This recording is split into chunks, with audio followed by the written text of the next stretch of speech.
I really hope I'm pronouncing this correct. Mathangani Muya? Mathangani Muya. Yes, he's a HR strategist, that is Human Resource Services, and as well, founder, director of Pristine Management Solutions. Welcome to the set, sir. Thank you. Really glad to have you here. Thank you. I'll allow you to introduce yourself and also Pristine as well before we can get to the meat of the conversation. Thank you. As you heard, my name is Mathangani Muya. I am a HR strategist and also a career coach. I help organizations make the best out of their people, and I also help individuals attain their career success. Right, and also to develop value systems, as you name them. What are the value systems you will say that are important to creating a very healthy relationship between employees and the management?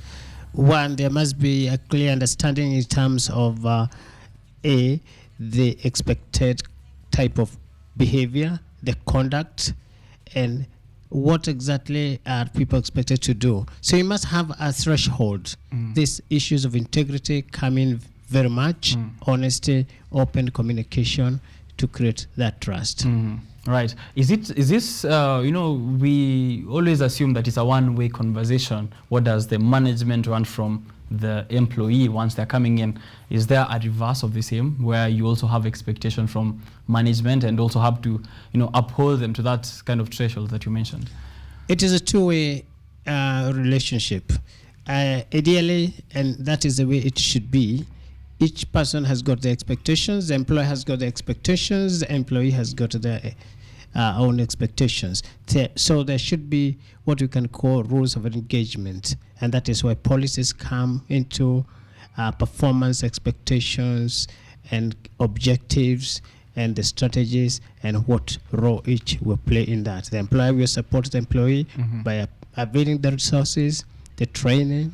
The employee will try to meet those expectations by performing to expected standards and conducting themselves in a manner that will help achieve those goals. Right. You have a 25-year experience in, of course, providing human resource management and tips to many organizations locally and internationally as well. I can't ignore 25 years, a very robust career. How has that been for you? Well, it has been a journey.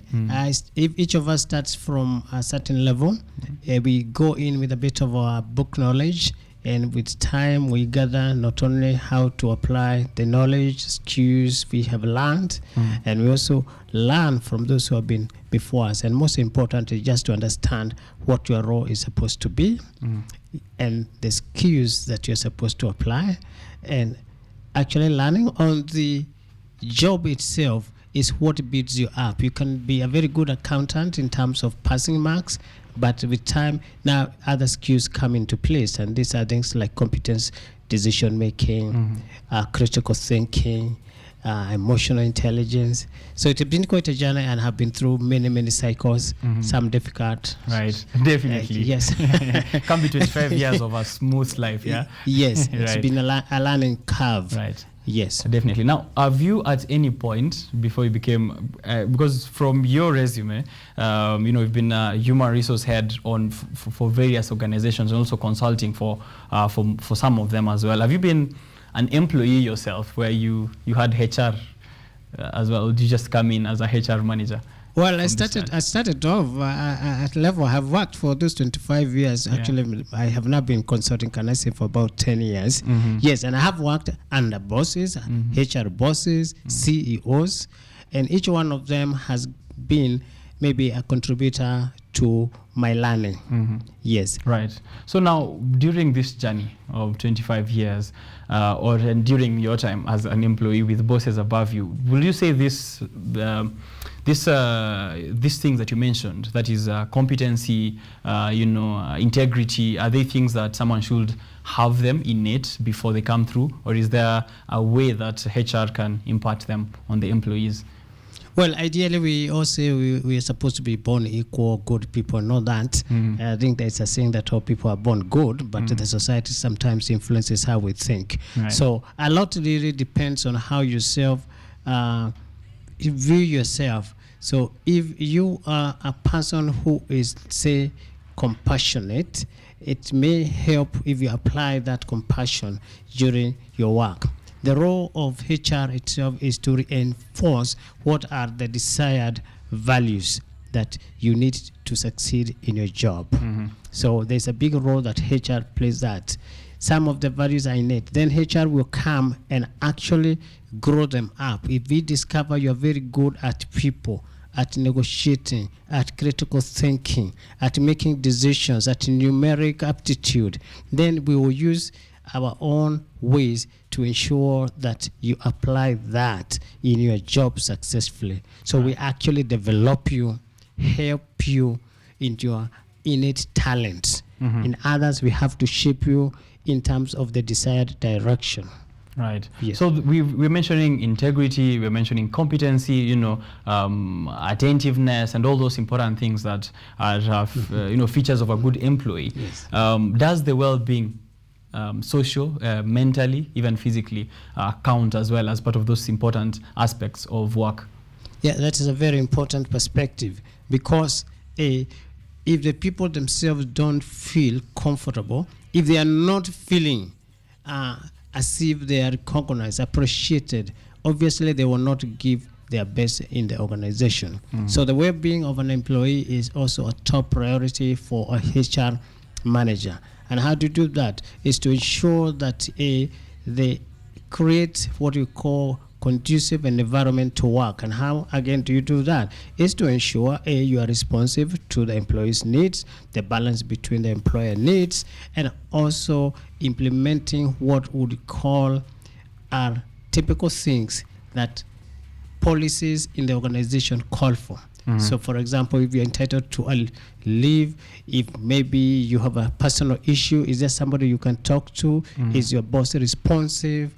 And that is how we come in to create that environment as a balance between the employer and employee needs, so that things are seamless. Right. Let's speak a little about emerging issues in mental health.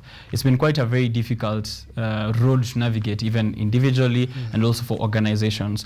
Is there a way to simplify the mental health environment of employees to ensure that all of them are in a good mental state to even do the tasks that are required? Because I understand sometimes the overall goal of the organization might overshadow the mental health needs of an individual. How do we simplify that to ensure that also we are pursuing the roles, the goal of the organization, and also ensuring that everyone is mentally healthy? It's a question of a balance. Let's put it like this. One, organizations work in different ways. Some put you under pressure. Some of them, you actually have got very high demands, and they can put pressure on you. Now, it is how the manager of the organization will be able to make a balance. How are they putting what we can call realistic goals? Are they stretching you?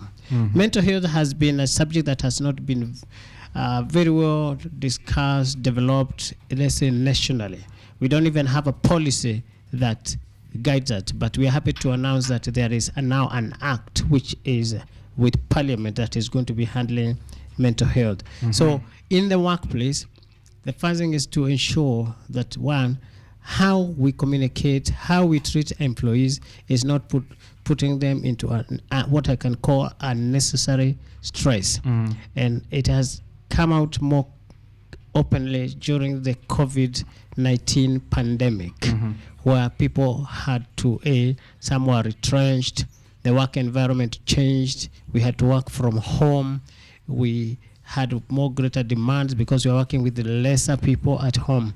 So mental health is very key, and even without COVID, it's important to address it because people have got their own personal needs. True. I bring my things from home, And from the family, from wherever it is. My house has been washed off by floods. My school fees are overdue. And yet I have to come and work and be smiling and be happy and achieve my results.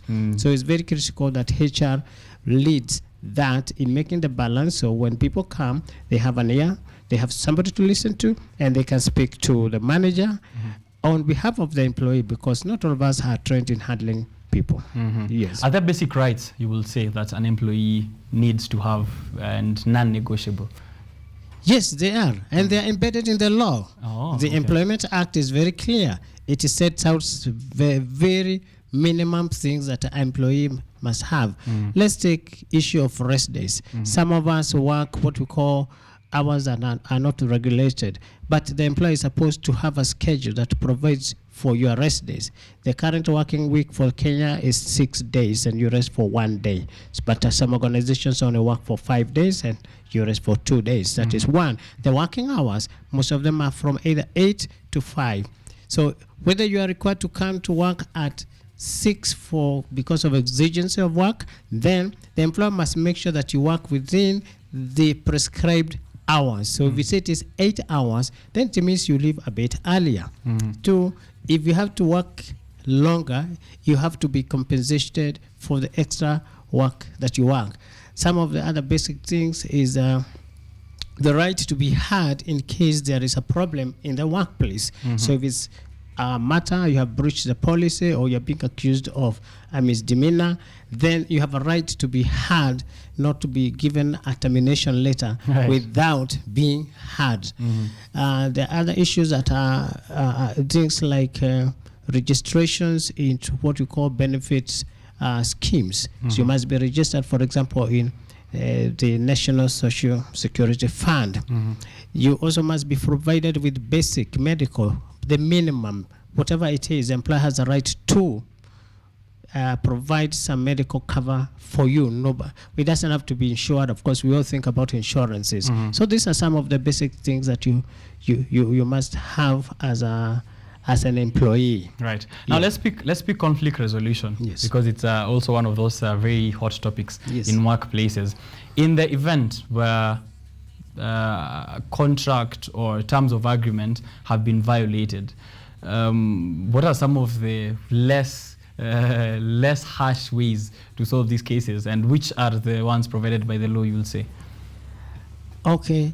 In terms of a contract, there are basic things that must also be provided in the contract. For example, your position must be very clearly stated, your working, your location, the terms and conditions, what policies you must follow, what benefits. So in case there is a breach, and maybe I may ask, are you talking a breach from employer or from the employee? From the employer. From the employer? Yes. Then in that case, an employee has a right to petition either through the labor relations employment and labor relations court, which is the court for all employment matters. But of course, you don't have to go that direction. The first thing is to raise it with your immediate manager through the HR and go through the process of either being heard. If it is ignored, then that is when you can escalate it to the High Court. Right. So there is a process that you can use. But the key thing is every person must understand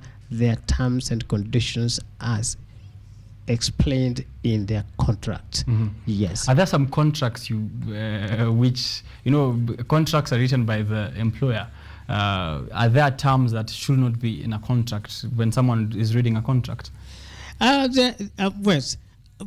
First, I would advise every employee just know what is supposed to be. Most of us have signed contracts without looking into the small print or what are the implications. So if you find a contract seems to have terms that make you uncomfortable, it's good to ask. For example, if you work in a shift place, it's good to ask, will transport be provided? If you ask me to be coming or leaving work at midnight for my shift, you expect me to report at 4 a.m. There's no public transport in Kenya. Maybe now it is starting. So you look for terms that seem to be either unlawful, that is the term we use, okay, or seem to be antisocial. Then you need to ask, what happens to me if I work extra hours? I notice that you say I'll be working between these hours and these hours. What happens to me? So it's good to query that contract. Read the fine print. Yes. And if possible, seek somebody else to just give you advice who is in HR. Right. You mentioned there is currently another act in Parliament, and you've mentioned as well a couple of laws, which I understand, since there's already that one in Parliament, which means there are a lot of labor law changes that are happening. Yes. Is it important, you will say, for everyone to keep updated on labor law changes? It is very critical. In fact, every employee should be having the Employment Act on their phone or hard copy, because that is the only way you will know what are your rights and obligations as a worker. Yes, because there is, of course, we do have employers who violate, just like we have employees who violate. But it's very important to know what are your rights and where you can go for recourse. And the first stage you can go is to report actually to a labor officer. There are labor offices in each county and sub-county. So that should be the first stop you can go. If we are in a unionizable environment and a member of the union, you can also go to the union and seek and say, I feel or you suspect some of your rights have been violated. So it is very important to do that, and also to keep abreast with what is happening in the market. There are also regulations, like now with COVID, a lot of regulations have been put. Now we've been told it is not mandatory for an employer to test for COVID, nor is it mandatory for you to get a job with a PCR, a positive COVID result certificate. So you look at what would be violating your employment rights or your constitutional rights. Right. Very critical. Someone wanted to rehear that label, the labor union. What is it called for employees? The place of unions. The act that there is a court which is called the Employment and Labor Courts. Okay. Yes, and there's a full act on it.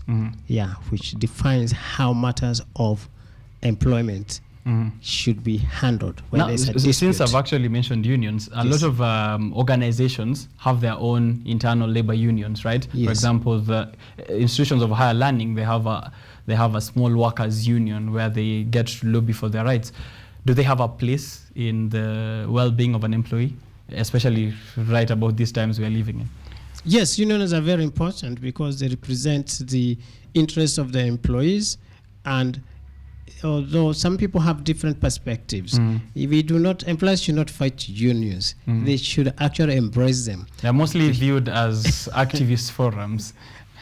We are moving away from that. That happened, can I say, in pre-independence and post-independence, so where we had the chest thumping union leaders. But mostly we are moving from that. Unfortunately, they have become a bit politicized. Right. But they are a very important aspect of what we call labor relations in any country. The key thing is to understand that they are not just negative, and if you work closely with them, negotiate with them. I have dealt with them. Some are very difficult, but with time we all mellow and come to an understanding. Right. So they do have a key role because they are also a balance between the issues of employment, the employer, and also the rights. And also the other employer associations, like the Federation of Kenya Employers is the organization that represents, is the lobby group for employers. Then we have KUTV, which should be the lobby group for the employees. Then the specific union deal with each industry. For example, teaching will have its own, agricultural workers, transport workers, medical, and all that. Yeah, but there's as you mentioned, there really has been a politicization of most of these ones. A lot of the leaders getting into politics, and it becoming a very difficult, situation to balance between how do we differentiate whether it's a fight for rights of employees and workers and also personal needs. But they are, as you've said, they have a role and they have a place in these modern times. Since we're in modern times, and most or some companies have moved to work remotely. Have you felt like there's been a disintegration in how management relates with employees? Most of them working from home, remotely, Zoom calls, never seen in the office for like 6 months or so. Would you say there's been a disparity, or has it improved the relations? Well, I think it has changed, first of all, the landscape, because before that, we were used to where employees would be in one place and they would come to management. Now, even management to be able to monitor. Now people are working outside. So again, most of us were not used to that. The presence, the physical presence was key. And with that came, how do we even measure the productivity, the outcomes of an employee? So again, it has changed the whole landscape into digital platforms. It is not just the Zoom issues. It came more to do, how do we monitor? Do we have a system? How do we know how long Mathangani is working indeed at home, or they just concentrated for the first 4 hours and off they went to their shaba looking after cows? Okay, so it brought a lot of issues.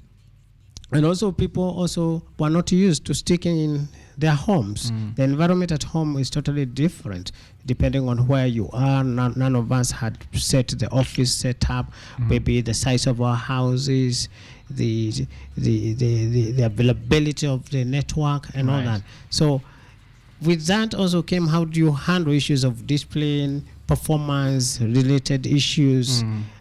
So the whole landscape changed, and also our mental state changed. Some of us were more used to walking around and shouting at employees. You can't shout them on the phone.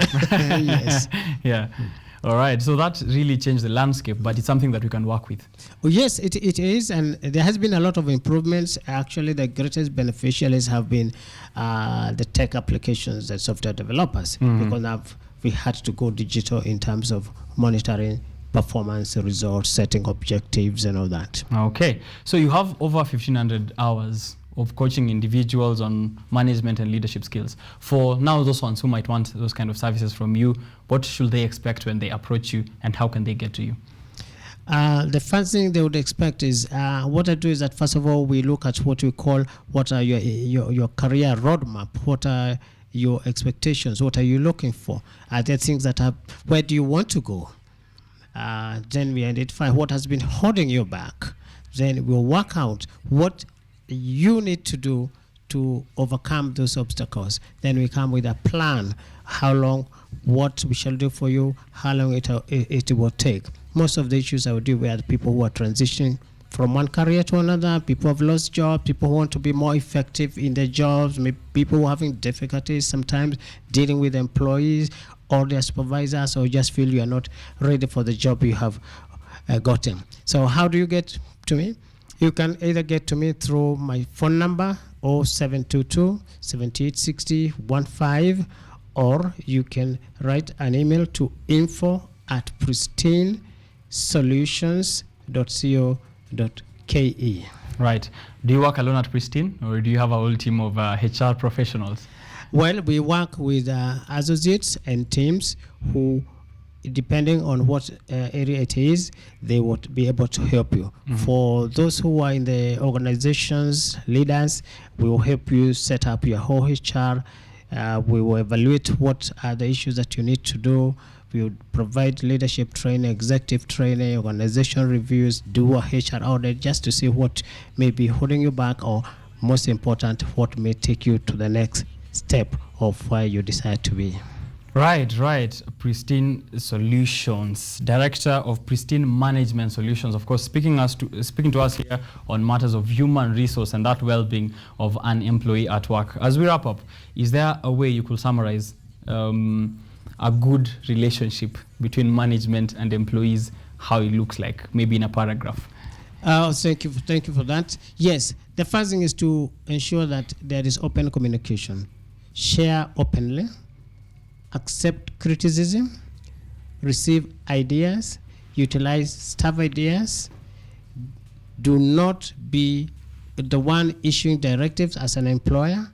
As a HR, be receptive to ideas, be the go-between, use all that you have in your capabilities to bridge the gap between employee and employer. Leaders actually inspire, managers implement, but as a HR, you are both a leader and a manager. Right. So for each of us, we have a role to play. Thank you. Right, a leader and a manager. One last thing that I forgot is, during recruitment, is there something that HR is looking at in an employee, something that's outstanding features, you will say, or strengths that make you get get more preference for a candidate more than another? Yes, there is. The secrets to how you appear in your interview. Let's assume you have qualified and you have gotten to the point of an interview. The first thing is, how do you communicate? It's very important. Are you very clear in your ideas? Are you logical? Are you articulate? That is important. 2, they also try to look how you are communicating. Are you confident? And are you feeling it? Or are these statements that you have picked from Google somewhere? We also want to see a bit of a value system. Some people will throw a question to you, and if, for example, you answer in a manner that casts some doubt on your abilities, like they may throw you a question on ethical decisions, you may not be aware that it is. So we look for somebody who is confident and who is real. And real, we mean that some of the questions they ask you will be able to determine. So communication is very important. Articulating and being honest to yourself is also very critical. Right. Sometimes it's not the papers that get you the job. Actually, we say it is the best interviewee, the one who is able to explain themselves. So tell your story and tell it well. Right. Don't pick things from Google. Tell your story and be honest to yourself. Thank you very much for having that conversation with us. I'm hoping that a lot of people have gotten it, and they should make sure they check you out at Pristine Management Solutions, right? And as your number, if you could kindly repeat to us one more time. Thank you. 0722 786015. And thank you very much for having me on this show. Right. This is still Biashara Tuesday. We are ahead. I'm just taking a short break as we try and consume that knowledge and information we've received on HR vis-a-vis employee relations. Ensure that if you missed any of it, you roll back on Facebook and also go over to our YouTube channels to check out this interview later on. Let me take that break, and then when I am back, I'm going to look at these headlines and see what they are saying across the Daily Nation, the Business Daily, and also the Standard, so that we know what we're expecting towards the end of the day and also into this new week. Don't go too far.